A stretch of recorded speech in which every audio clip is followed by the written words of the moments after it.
So I'm continuing to build on this grandfather clock. I've got everything on the mechanism in the CAD software, and now I need to make this dial face. I need to get it sent off to get painted.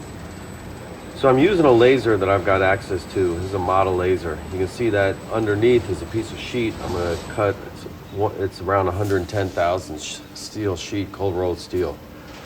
And that's first got to get loaded into this laser. And you can see it's got an auto load, which makes it super convenient.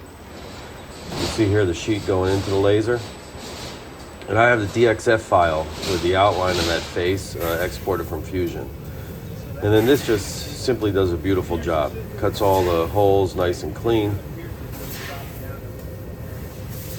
And makes easy work out of something that would be quite difficult to machine accurately. This way I can do things out of sequence. Typically you wouldn't do this face until you had the mechanism, everything made up.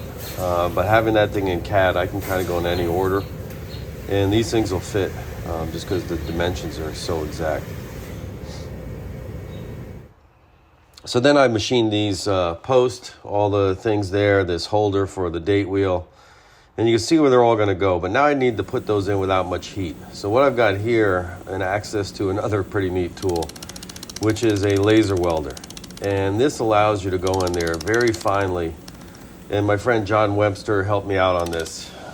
It allows you to get in there and not put much heat in, but secure things. And you can see there, brass to steel.